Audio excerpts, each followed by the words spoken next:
Welcome to the Cross the Line podcast. My name is Carlos Smith, and today's episode is sponsored by Big Ben's Desserts and Charlene's Home Cooking. Today I got another special guest with me.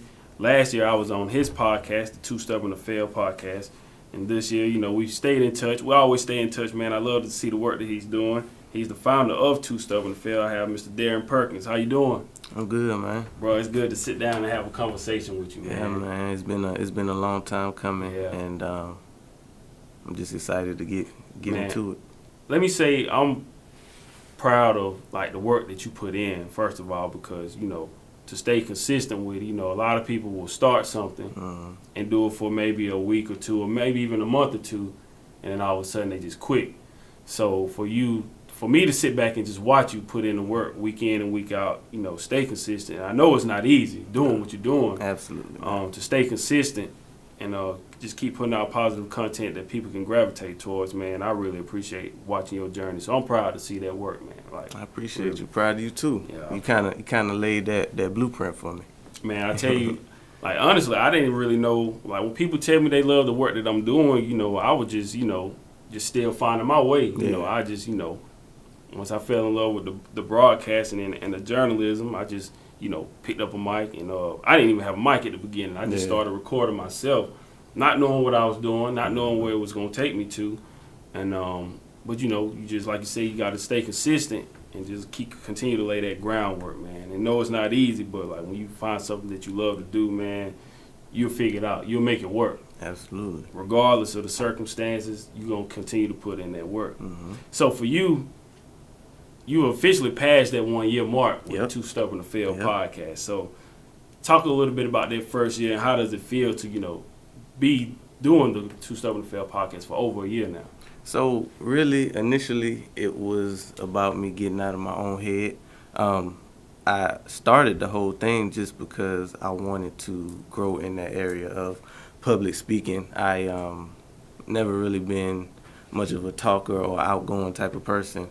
And when the pandemic hit, I say this all the time, if you wasn't working on yourself, then you really did yourself a disservice, because a lot of us who weren't essential had that time to kind of look in the mirror and see what was what. And for me, I wanted to go ahead and perfect that craft of public speaking, and there's nothing more public than being on the internet all the time. So as I think about the first year of recording, it's dope, man, to see how far I've come, to see how comfortable I am speaking in front of the camera, because I think a lot of the time it's just in your head. So for me, it's just watching myself. I can just pull myself up on the internet at any time. I think it's just dope. My daughter can point me out on the screen, and just to see where I've come from episode 1 to I think I'm at 34 now. Is just a dope. That's a large sample of work right there, a body of work already. What did you anticipate it being like from the beginning? Was it anything that you thought was right out the gate was just going to be a smash, or did you not anticipate people gravitating towards like they are right now? To be honest, because of the reason I started was for me, I really didn't care what it did, because initially I wanted to do that for me to grow, and then it was just dope to see that people actually enjoyed the content, and people hit me, hey, I saw the podcast, you was talking that talk, or a post that I put up with clips. People enjoy that sometimes more than the actual episode. But just to see the impact that I have, and to see people actually looking forward to the content that I produce now, it's a heck of a feeling. What's the one biggest thing that you feel like you've learned in that year from recording a podcast? What would you say is the one thing that you learned, the biggest thing that you learned? The biggest thing that I've learned is how important consistency is. With anything, but especially when you talk about content creation, because life happens to everybody, but if you notice, the people who are the most successful is the people that are most consistent. They're putting out, even if they don't record an episode all the time, they may be putting out content on a daily basis to draw you in, because how many times have you been online and you've seen a clip that got you interested in not necessarily that episode, but maybe you tuned into their page, maybe you subscribe to the channel, or whatever the case may be. But yeah, that would be my biggest thing that I've learned is the power of being consistent. Power of consistency, man. Like you said, life is always gonna give you a reason to quit. Like I said, man, I've been saying this since the past. Like you got bills, you got kids, car trouble, anything Life, come your way. Just life happens, and then somebody might need you to go somewhere and do something for them. It's anything, and it's so easy to use this excuse, well, I don't have time to do this. Yep. So people just continue to put out their dreams of what they really want to go after. But like you said, that consistency, man, and over a year, that's a large, like I said, it's a large sample of work. And for people to see you still doing it and understand that it's still not going to be perfect. It's never going to be perfect, man, and stuff's still going to come your way, even when you have something planned. Even when you're recording the interview, something might happen. Like I know you was talking about it earlier. You know, stuff like doing a virtual interview. Yeah.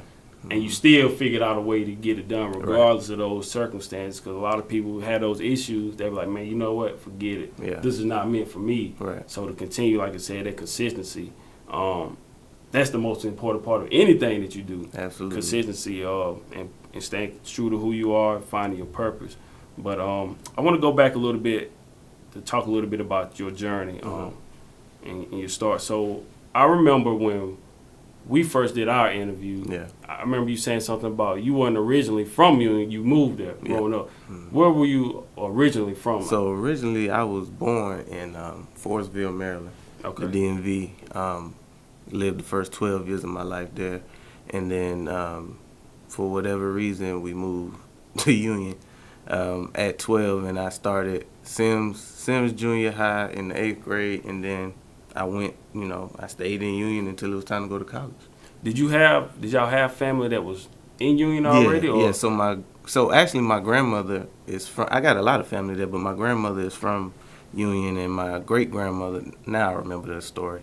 My great grandmother got sick with Alzheimer's, so my grandmother moved, and we lived with my grandmother. So when she moved, we moved to Union. So that's how that ended up. But yeah, we got a lot of family in Union. Because I always wonder, man, like when people move to South Carolina or anything, I'm like, what made you just move to South Carolina? Like, why? I guess because we're from there, so to us, like it's normal. But when people from all over the country start moving this way, I'm like, man, what made you pick this place to come stay at? So when you say you have family there, it makes sense. Like even some of my coworkers, they don't have family here in South Carolina, but they move here. But man, one of the main reasons, a lot of them coming from the West Coast, like California, and they'll say like, cost of living or that's a huge reason. California's expensive, like all the way around. Absolutely. Man. So I'm always curious to know what made people move this way. So coming from Maryland, coming down here, what was like?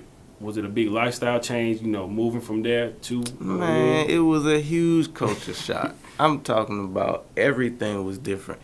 And what I didn't mention is when I was in Maryland, I also went to private school up until the time I left. So not only was I coming to the South, I was coming to the public school system for the first time. So for me, the first time I heard somebody say Orange, I was ready to go back home. Orange, yeah. I was ready to go back home. I was like, yeah, this ain't for me. So not only did I have to get used to the lingo and the culture change and the fashion, everything changed for me. So I mean, at a very impressionable point in my life, you talking about 12, 13 years old, where you just learning about yourself. So I mean, I guess it was a blessing that it happened then, as opposed to me being stuck, in what I didn't really have a style or anything yet. So I kind of joke about just being from up north, but having like a down south swag. Going to a private school and then when you moving out here, going to a public school, did you feel like that was part of you, like you said earlier, not, you wanted to work on being outspoken. Did you feel like going to a private school was part of the reason you weren't as outspoken? No. Because when you go to public school, these kids just say, it's different. Especially when we went to school, they say anything. It's different, but no, it wasn't. It was my personality. I just always been more of a quiet, shy type person. Even when I moved here, like I was, one of the reasons why I was even more quiet is just because I didn't know what anybody was talking about. So, in casual conversation, so I kind of sat back and observed how the lingo is, how they refer to certain things. And it took me a while to, get there, but eventually I fit right in. Did you have any siblings or anything? Or So I have actually 3 siblings, but none on my mom's side. So that's who basically moved to Union, my mom's side of the family. My dad's side of the family, I do have 3 siblings, 2 brothers and a sister. Okay. So what are your memories, of Union, of, going to school there, graduating from Union, because we were from Jonesville, the consolidation, we spoke about it during your interview. Oh, when I was on your platform, the consolidation, it was like a big fiasco. But like I said, when we got together, to me, it didn't seem like a big issue when we all got together. So, but overall for you, you were part of that first graduating class from Union County High School. What are your impressions of the memories of Union, moving there, growing up, and then graduating from Union? I would say overall, I enjoyed my time in Union. Not realizing that it was, you got to remember, I came there at a young age, so it wasn't like, even though I knew what it was like to live somewhere else, it wasn't really like I knew in the moment that it was a small town with small mindsets and things like that. I was a kid, so I enjoyed being a kid, and I never really had any negative experiences in Union. I enjoy living there. Knowing what I know now, I realize how slow things can be in Union, but at the time, I just enjoyed being a kid. Yeah, I don't think you, like you said, being a kid, you don't pay attention to it. And especially if you're born and raised in that area, you're going to think it's normal until you get outside of that box. And then you go travel to other places, and you're like, man, this is like you said, it's a culture shock. It is totally different. Even like, I remember when I got to upstate, and I got my internship my senior year, and I was just going right up the road to Charlotte to cover the games, and I was just like, man, Charlotte is like totally different world from like Union and Jonesville. It's like a totally different mindset. So I think, and that's just an hour up the road. So when you get outside of that box and your own comfort zone and just experience different things, then you see how much is out there in the world. I want to ask you, growing up, did you know initially what you wanted to be growing up, or? Absolutely not. I had plenty of ideas of what not only I wanted to be, but what my family wanted me to be. And I think for the longest time, especially leading up to graduation, the medical field was always on the table. Being a doctor was something that earlier on was an idea.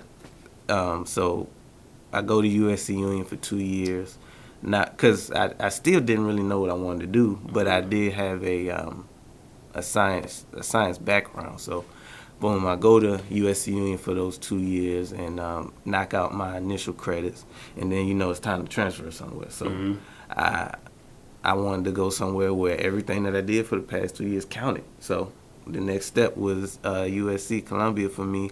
Where I took up biology and realized that I would never make it in the medical field pretty early.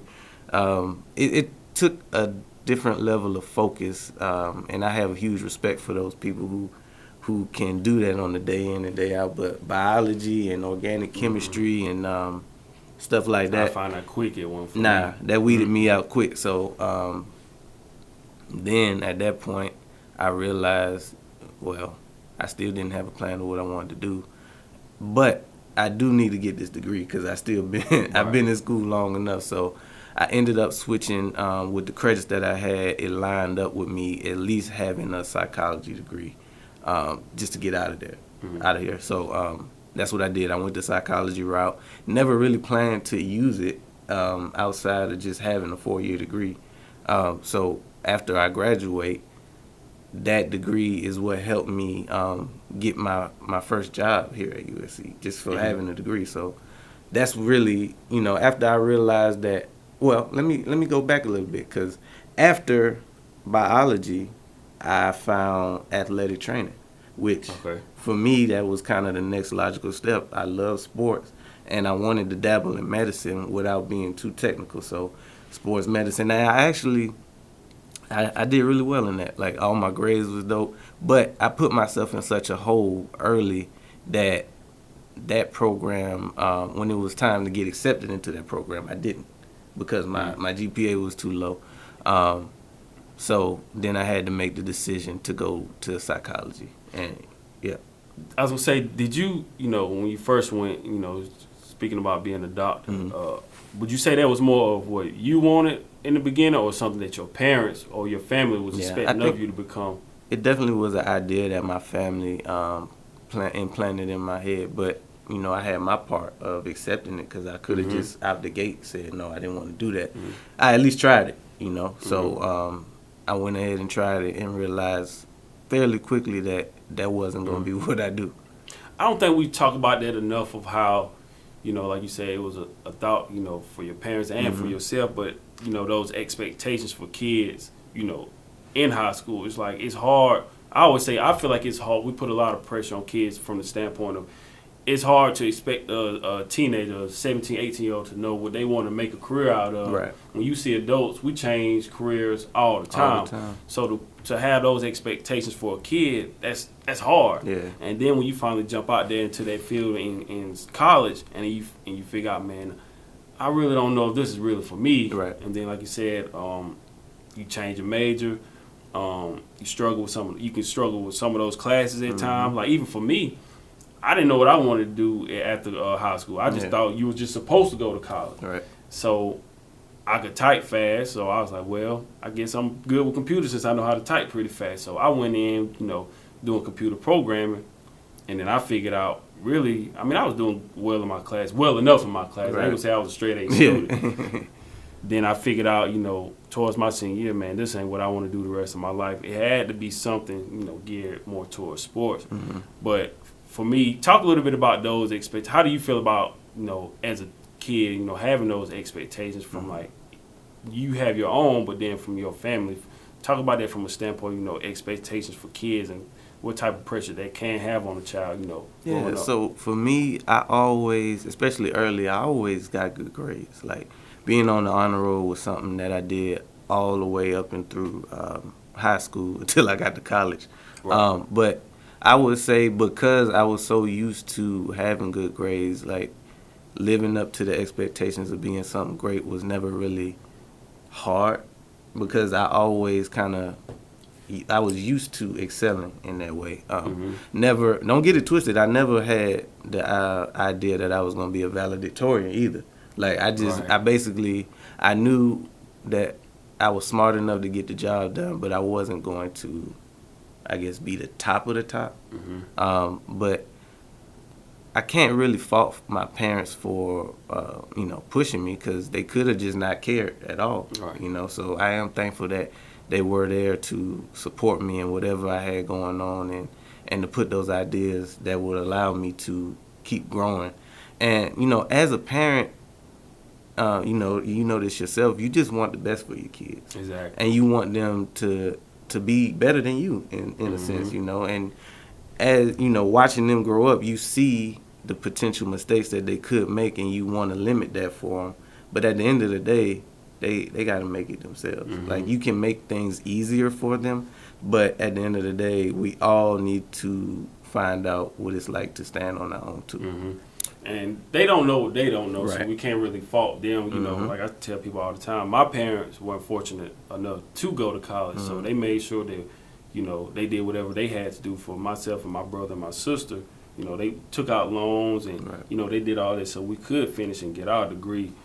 So I'm very thankful for that. But at the same time, when I got there, I feel like my expectations started to change a little bit. I was an AB student in high school. Get to college, classes are starting to get a lot harder than that.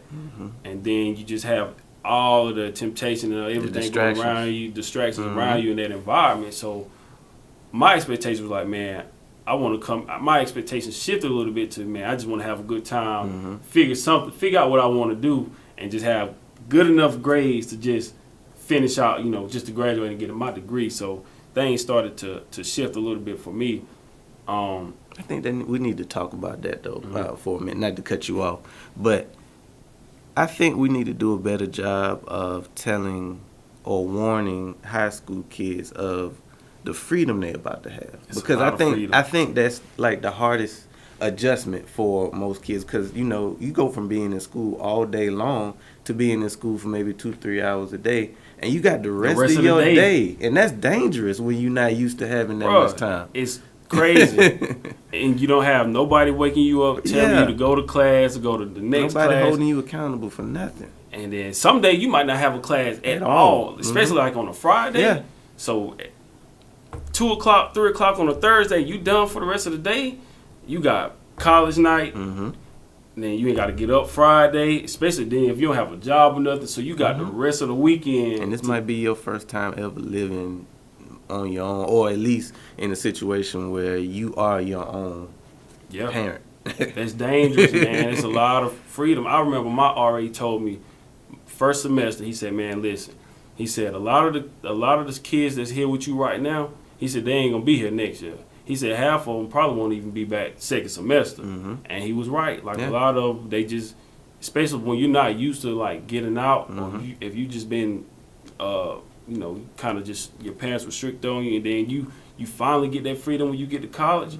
It's a totally different world. A whole nother world. You see kids, they do. I just say that you'll see a lot of stuff that you don't see at home when you get to college, and then just like you said, that freedom of, you know, not having nobody to tell you what to do, and everything is on you to get your work done and get up and go to class. It's a totally. I feel like you need an orientation just for that. You do. I think you could, especially for kids that know they want to go to college right after high school. I think it would definitely help if like more of us like college graduates would go in and talk to them about you know, the dangers of like what you can fall into, and it's dangerous when you can watch a movie or see these college parties on TV and all that stuff. That stuff can be tempting for those young kids as well. It's like, man, is college really like this? Will you just party like this all the time? Depending on, you know, the type of person you are and the crowd that you hang around, because it's always going to be a party. Some people just come to school just for that. So like you said, it would be dope for, and maybe it would take somebody like us who have experienced that to go back and tell the youth, hey, just have a plan. You know, it's not, nobody's saying that you can't have fun, but at the same time, you need to just keep it in check. Don't wild out. Yeah. Because once that GPA go down, it's real hard to get back up. It is, and then you start getting like little notices or anything. I remember I was never on academic probation, but it was one of my classes. My freshman year, either my freshman or sophomore year, I was kind of struggling a little bit, and they sent the letter to the house, and I didn't know they was gonna send it to home. And then my people come and say, you know, one of your teachers, the school sent us a letter in the mail saying one of your grades was a little low. I said, yeah, I know. I said, I got time. I'm gonna fix it or whatever. But then they'll let you know kind of like halfway through that semester whether you need to drop that class or you don't fail it, or you can stay into that class. So I had a couple of them where I ended up dropping because I was like, man, this ain't for me. Here at USC is different. They don't care about, and it may have gotten different now from when I was in, but I remember one professor in the art class at that. He told me, I think it was on a test or something like that. He was just like, at this point, it's mathematically impossible for you to pass this class. And I was like, damn, I ain't never, I'm used, like you said, I'm used to being on the A and B honor roll and you know, being this art history class failing, it was a huge blow, but, you know, that those failures help shape who you are later, but in the moment, it stinks. Yeah, and it's crazy how, I was like, man, it's crazy how much, like when we were walking through here, I was like, man, I don't even miss the studying part. Right? It's too much, man. Because it's like, I remember we would do a chapter at a time in high school and then take a test. Right. College, they give you 3-4 like chapters. Yeah. You might go a whole month of just cramming notes, and then, okay, here go your test, and you got to try to remember all this stuff, man. And for me, I'm just like, I just need to get memorized just enough for this test, and then I'm good, man. So it's a lot of stuff about college, man. And I always tell people, it's great they get an education. Right. Don't ever think it's not. But understand, like, what you're going for, what you want to do when you get there, because if not, man, you're wasting time and money. Yeah. And don't go just to go. And don't go just to go. For me, I was just going, in the beginning, I was just going just to go, because I was like, well, high school. I ain't ready to go straight to work after high school, so let me get 4 more years to just buy some more time to figure out what I'm doing. Not knowing I'm racking up a bill. Yeah. So I'm just like, man, let me just go to school. It look cool on TV, so I'll figure it out when I get there. Yeah. And man, I had a good time. But that bill, I mean, I made some of my closest friends in college. But it's just a lot of stuff, kids, they need to be warned about before they get there, and just understand what you're going for. Because that time and that money, that stuff can, add up over time. And then them 4 years go by like that. Real quick. And it didn't hit me. I was still like, it was the last semester. It was crazy because up there at the game last night, it was a grad student right beside me. And I told the one thing I wish I would have did was, get an internship earlier in my college career to kind of like help me figure out what it is that I wanted to do. It wasn't until like my very last semester, and I started, covering sports and everything like that. That's when I was like, man, you know what? This is cool. I feel like I can do something, like this. So I would definitely tell kids, kind of, figure out what it is that you want to do, and then go to school. But when you're there and you haven't had anybody before you in your family, you don't really know until you really ain't no get out blueprint there. for you. No blueprint at all. But I want to ask you, speaking about school, before we change subjects, how do you feel like, in any way, did school kind of like, do you feel like it prepared you for the real world? No, but yes and no. So the only reason I say is a yes is when I got to college and became an adult, and because I moved, like after I graduated high school, I left at like 18 and moved to Columbia, and I lived here. Like I didn't live in a dorm. I had an apartment off campus, and I basically was on my own from that point on. And from that point, I learned about bills for the first time, and the importance of paying stuff on time and credit, and it was a huge. Well, my parents did a good job of preparing me for that too. But as far as school, outside of learning what failure is, I don't feel like they taught me anything about the real world. I just feel like they kind of teach us a lot of these courses that we really don't need. You just got to take them as electives, which I feel like that's part of like the issue right there. It's like I wish we could just, if you know what you want to do, kind of like just go take those courses. That way you don't have to keep wasting time. Because I had astronomy and world geography, and I had an art history class and world history. Like a lot of this stuff I never even used again after college. So I'm like, man, I wish they prepared you more for the real world. For me, I'll tell you, when I graduated, when it really hit me, I was like, oh, this is real, was when probably graduated college, and then like 5-6 months later, that student loan bill hit the mail, and mine was like $500 a month. And I'm like, man, I just graduated from college. How do you expect a college graduate to just, fall right in line and be able to pay this type of money back? So for me, that's when it finally hit me that like, okay, school didn't really prepare me for this part. So now I got to figure it out. Like, how do I get ready? How do I get adjusted to the real world? So do you feel like that was the moment for you, like when you, like you said, when you moved out, that was kind of like the moment where you felt like, okay, now it's real. I'm out here in the real world. Yeah, I would say so, because if you remember, I did my first 2 years at USC Union, so I still basically was home.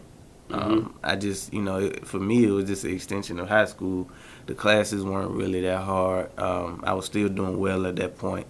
But when I moved out here on my own, and that was a whole nother animal. Just learning, how to be my own person for the first time, and dealing with freedoms of college classes, and it all hit at once. And then, starting to see like what kind of debt I'm gonna be in when I get out. So yeah, that's when it hit for me.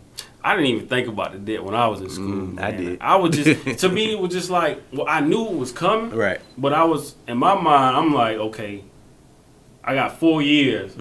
I'll figure this out down the line. So when you take it out loans and you want some, like a refund check. Right. So it's like, okay, I only need $1,000 just to, pay this out let me get an extra 1,000 on top of it just so I can, have some money in my pocket for the semester. Because when we go out and we get our refund checks for school, we going out, we hitting the mall, then we going to the club, we doing the skip line, we buying drinks because we got this money. And it was like, man, we ain't worried about paying us back down the line. That's 4 years. That's what they're banking on. Yep, and we don't know. But I had one guy, Caleb. Shout out my man Caleb. He was from Charleston. And I remember while he was at Upstate with us, he was paying on his loans while he was in school, still going through. So he was actually still paying the right way. I was like, man, I ain't paying mine right now. I said, I got 4 years until mine finally kick in. But then when it hit you that, okay, these people really want their money back, that's a whole nother issue. Scary. Yeah.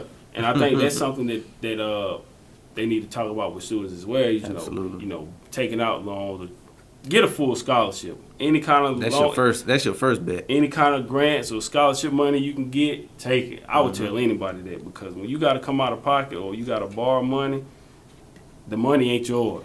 So and it's got to be paid back. So I would definitely tell people, man, understand, the ins and outs, and understand when that time come after you graduate, they gonna want their money back, and they gonna get it one way or another, whether it's you or a co-signer. They will figure out a way to get their money your back. checks. Yep. Oh yeah. Yep. So after college, what kind of work did you jump into? After graduating. Man, so when I was in school still, first thing I was doing was I was at Bilo as a bagger, and I did that like when I graduated high school. Well, my senior year of high school after football. That's when you first find out the type of freedom that you're about to have. So I had too much time on my hands, so I was like, let me go get a job, see what that's like. So I did that. I worked at Bilo, and then I came here and I worked at Bilo too, but it just wasn't, I was tired of it, to be honest. So I was fortunate enough that my wife, but girlfriend at the time, she told me that it was this work-study job on campus. So I was like, well, let me go see what that's about. And it was at the computer lab here at USC, and it was making good money. It wasn't hard, and I stayed there. I worked that job the whole time I was in college. Well, here, the whole time I was here at college. Then I graduated, but because I did such a good job there and built a rapport with them, my supervisors at the time, they actually put in a good word for me to get another position full-time here when I graduated college here. But in between that, the first thing I did after college was U-Haul, and I hated it. That was my first time really. I never really did no hard manual labor or anything to that effect. So for me, like turning a wrench, I didn't know nothing about cars. I didn't know, that whole lane of blue collar wasn't for me. I knew that going out, but I needed a job, and they was hiring. So I went there. I worked there for maybe 6 months, and then USC called. I put in for USC, but they called for the interview, and then I started working here in like 2016. I graduated in 2015, started working at USC in 2016, and I've been working at USC ever since. I think for me, it was we talk about that blue collar work. When I remember after my freshman year at Upstate, me and my brother we got a job at Adidas, and we worked there doing 12-hour shifts. Yeah, I didn't like that job, so that was just only for the summertime. Right. Man, then I went and bounced around. I worked at Pizza Hut. I worked at Toys R Us. Worked at Sam's pushing carts. Went to Costco. And then after graduated from college, the job, probably the worst job I had after graduating from college, I remember, for me, and I'm not knocking on anybody that works there, I started working at FedEx. And, getting on the back of their truck at night, and you throwing all those boxes on their truck, and they just coming down that chute, and you just got to hurry up and load it. And you get out of work, your body sore. I probably did it for probably about 2 or 3 months. And then I told the guy, I said, hey, man, I don't think this for me no more. And he said, well, just let me know if you going to come tomorrow. And I said, I looked dead at him. I said, I know for a fact they ain't coming tomorrow. Took my badge, walked over to the counter, sat it down. That was it. Yeah.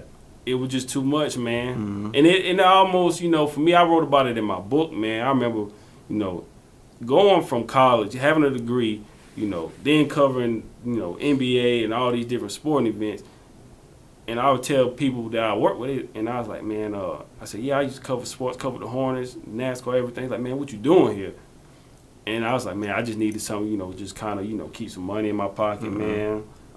My son and my daughter, they were born. They were born at the time, but for me, it was just like, man, I was like, how did I get here? To me, it's almost like a point in my life. Was like, man, how did in the world do I go from sitting in front of the best athletes in the world to being on the back of a truck throwing boxes? And to me, that was kind of like one of those moments for me where things started to shift, and I felt like I had to create my own opportunity. It was one of the moments, but there was another one down the line. We'll talk about that as well. But for you, what would you say for you was like a moment where thankful that you had the job, but then you were ready to create your own opportunity? Man, for me, that's kind of so. The first time, let me go back a little bit. So I told you that I always been like a good student from that regard, and outside of school, I was always, well-mannered, well-behaved too. So I always felt as though, like, something bigger was coming for me. I just needed to make a decision on what that was. Right. So I kind of went with the flow, like, all through college. Even, leading up to getting hired at USC, it was just more of a go with the flow because I hadn't made a decision. So the moment that made me make a decision was the pandemic, honestly. That basically put me in a position where, like I talked about earlier, I was able to look myself in the mirror, and I wasn't anywhere near the person that I saw myself becoming. So it starts with me. So I had to make that decision, and one of the first things I did was got in the gym, like, consistently, because at that point I had never worked out for more than maybe 2-3 months at a time, because it's easy to fall off. So that was one of my first goals, is let me see if I can make it a year. And within that first year of me, like, consistently going to the gym, I lost like over 50 pounds, and that's what sparked me to start my own thing. It gave me that belief that, if I put my mind to it, I could do whatever I want to do. And that was powerful for me. It's crazy how it works, but, like, I just needed to see it happen in my life. And then once I saw that I could do that in that area, it transformed into, me starting my own business. And because I had the clothing line before I even had the podcast. I transferred all my energy into that, and then I was like, well, let's take it a step further. Let's start a podcast. I'm talking to myself, and that's exactly what I did. But it started when I showed myself that I could commit to something and get that desired goal. So, talk about the name now. Too Stubborn to Fail. How did you coming up with that name, and then how long have you actually had your business overall? Yeah, so Too Stubborn to Fail was a no-brainer for me because I always felt as though I was stubborn. Even though I always did things by the book, I always wanted to do it my way, in a sense. Like, even if, I was told to do something, I was going to do it, but I was going to do it my way and on my own terms. I always felt as though I could be stubborn in that regard.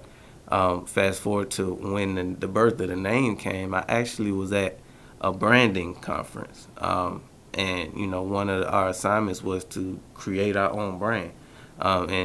Stubborn was always in the back of my head, but I never really thought about, putting it on paper. So, that night, one of our assignments was to create a brand. So I'm like, man, what can I call?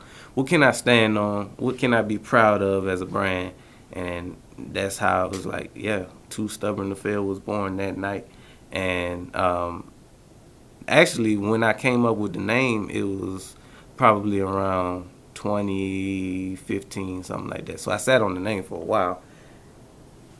When the pandemic hit, that's when and I was able to lose that weight. After that, I was like, I'm gonna go ahead and name my company Too Stubborn to Fail. Did you consult with anybody? Was it your friends? I know your wife, she was your girlfriend at the time. Mm-hmm. Did you consult with anybody about, hey, I'm thinking about starting my own business, or was it just something you said, regardless, I'm just going to do this Similar myself? to the podcast, I didn't care. It wasn't anything that I was looking for validation from anybody else. It was something that was my decision because I knew that I was going to be the one to put in all the work for it, and the people that mattered was going to support me anyway. Mm-hmm.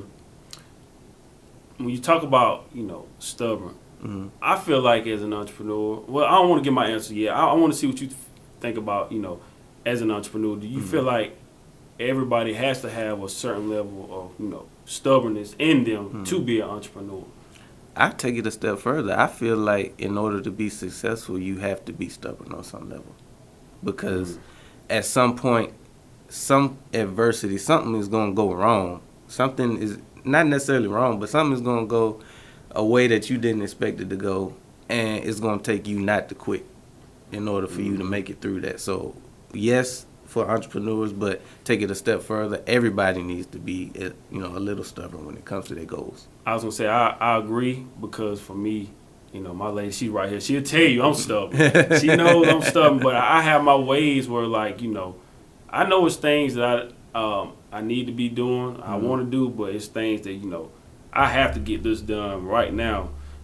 Despite what anybody else says, I need to be, they want me to do this or be here or be there, but I'm like, I understand that, but right now, I got to take care of this right now, because if I don't, then I'm going to continue to keep repeating the same cycle just like everybody else over and over, every single day, every year, over and over. So I feel like as an entrepreneur, like you said, to be successful in life, you have to have a certain level of stubbornness in you to get what you want. Like, if you look at the greatest, just from a sports standpoint, the greatest athletes or entertainers, I feel like they had to have a certain level of stubbornness. Yeah, absolutely. Like a Tom Brady or Shannon Sharp. With Tom Brady, of course, ultimately, that's a different level. Yeah, but it's a certain level of stubbornness. Even LeBron, these guys had to have a certain level of stubbornness in them to be as great as they are, because Ben always told me, and I said it during a previous interview with Brandon, he said, you can't be normal and great at the same time. Nope. So if you want to have a average life or just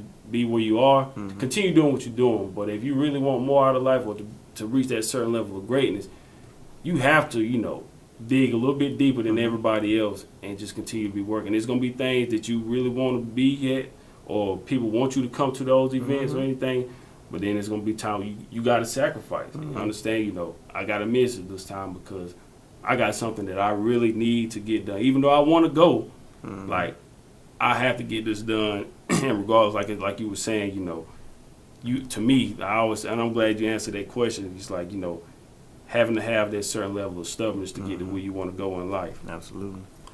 So, talk a little about, you mentioned, that support, not looking for this, support, like the people that you want,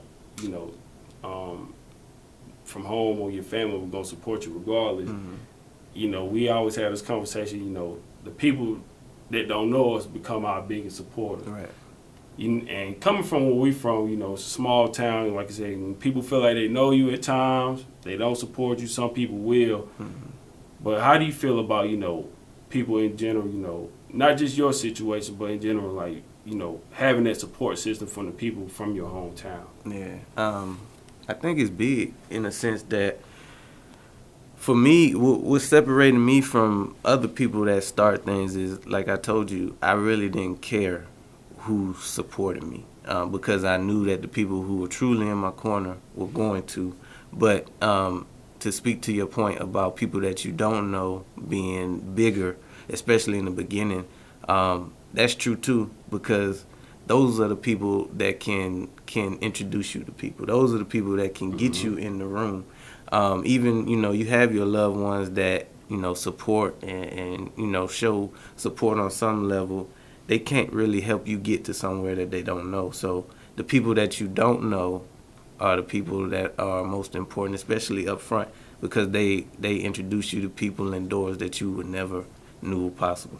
Absolutely, man. And I tell like some of the places that I've been to, these people didn't know me. Right. They just, were fortunate enough and were kind enough, to give me a opportunity of a lifetime. Right. I just a lot of times when I'm traveling, this is my first time ever. We should exchange emails, might have a brief phone call or whatever, but it's actually my first time on camera that you see me with this person. Right. Building these relationships with these people. A stranger opened the door for me to cover the Charlotte Hornets or Right. Carolina Panthers, all these events. It was just people, like you said, that I didn't know. Mm-hmm. Of course, you want people from home to support you, but even when I started, I was just like, I would just jumped out there and did it. Right. For me, it was just like, because I never, like, kind of similar to your situation, I wasn't like the most outspoken person in high school. Right. Like, I just stayed with my circle of friends, and like we were tight. And when I went to school, they would come up. My boys would still come holler at me. I was never like dying to like jump into anybody else's clique or hang with them just to get notoriety or attention or anything like that. It was just me, just staying true and just hanging with my people. So it's a good feeling. You want that support from home, and you definitely want to have that support before you blow up and get to a certain level, and then people like, I always knew you could do it. Yeah. You want to have that support like right there from the beginning, but over time it's unfortunate. Like sometimes people wait until you become super successful, then they want to jump behind you and then say, man, I knew this person could do it all alone. That's why it's so important for you to just do what you want to do as opposed to doing it because you expect somebody to support you. Because at the end of the day, you don't know who will and won't support you. So just do what makes you happy, and that's where you should start. Absolutely. We got a few more questions. I know you said you were married. You're married now. You have one child. You got 3 kids. You got 3 kids. How has, being married, being a father, being a husband, how has all of that helped you, as an entrepreneur? Man. And just overall as a person, as a man? It's just really just growing. Your first time being a parent, you don't know. Even when you have multiple kids, it's no cookie cutter way to parent. It's no cookie cutter way to be a husband or a mate to somebody. It really is just all new, and I think the main thing is learning. Well, the first thing that you need to do is be comfortable with yourself. Because I feel like once you learn how to be comfortable with yourself, learn how to love yourself, it's easier to deal with everybody else because you're centered. And I think that's where a lot of people get into trouble is they depend on somebody else to pour into them as opposed to them being already full going into a relationship or whatever the case may be. And for me, I was fortunate enough that my family surrounded me with so much love and support that I didn't ever look for it out of anybody else. So I was complete with any relationship, anything that I would start. I was already complete from that standpoint. So it made it easier to become a husband. It made it easier to become a dad because I wasn't looking for anything to pour into me. It was easier for me to just slide right in and start becoming the things that I knew I could be. Has being an entrepreneur at all made some conversations tough? Like I was saying earlier, it's things that as a father and a husband that you really want to do, but there's other things that you need to get done at certain times. Have y'all had any of those moments where it's like, okay, you got to find some level of compromise, and you have those kind of conversations, being an entrepreneur, because things are tough. It's not always going to be perfect. Have you had any of those moments where you had to have like those kind of tough conversations? For me, I feel like it probably, not necessarily a tough conversation, but just getting a form of understanding because, doing what we do, it takes a lot of time. Especially with us having in-person interviews, it requires you to be gone. And, it's not like I have a whole bunch of spare time for everything. So for me, it was just, getting a better understanding and just being honest with my wife and letting her know that, this is serious to me. And it's not that I'm neglecting you, but I need to pour my focus into this in order for it to do what I want it to do. Mm-hmm. It's going to be time for you. It's going to be time for the kids, but I need to focus on this task in order to get that desired result. Mm-hmm. And then, you got to schedule that time for your family. Mm-hmm. But yeah, that's what it was. Yeah, I think for me, I'm the same way. Like I said, my ladies right here, we had these conversations. It's not always easy. So, before anything got serious with us, I told her everything that I had going on as far as the business, right, kids. But then things just started picking up, like even the opportunity with the Hornets. So then that added even more onto my plate already. So those conversations can get difficult at times, but like I said, you gotta have that level of understanding. Still having to figure out ways to make time. It's not gonna be easy, but you just have to do it as a man. Keep your word. Because I know I'm guilty of times. Even I've said this before. Is like even with my kids. They've had things in the past where my son, even matter of fact, this back in October, November, my son had a playoff game. Football game, and I had to miss it because I had to go, cover the game up in Charlotte. But thankfully, they won that game. I was able to make it to the next playoff game. But at times, like I know I really want to be here, but I have to get this done, take care of this because these are the things that are going to benefit everybody in the long run. Of course, like I say, and it comes back to having a certain level of stubbornness, but at the same time, still having some understanding at the same time. Right. Just a few more questions. We'll get ready to wrap it up. What would you say was probably like on your journey so far as one of the sacrifices that you had to make to become successful as an entrepreneur? Time, man. It takes a lot of time, especially up front, to learn the craft. Starting from scratch, it's just like you don't even know about cameras. You don't know about the algorithms. Learning social media, learning, about clothing, about brands, what clothes are the best to use. What about shipping? It's a lot of things. It's a lot of time and effort that I had to put in up front. And like you said, still to this day, it's still stuff that I need to learn. But that would be my biggest sacrifice so far is time. I'm with you on the time. That's the hardest part, for me. Like I said, I'm thankful for everything that I have. Thankful for my family, everybody. But, it's still, time is something you can't get back. Nope. I hate missing some of the events that I have to, that I really want to be at. But like you said, in order to get to where you want to get in life, man, time, you're going to have to, put it in. Put in that time and miss some things, and then hopefully, prayerfully, you can make it up on that back end. Right. For you overall, what would you say is like your vision of for Too Stubborn to Fail?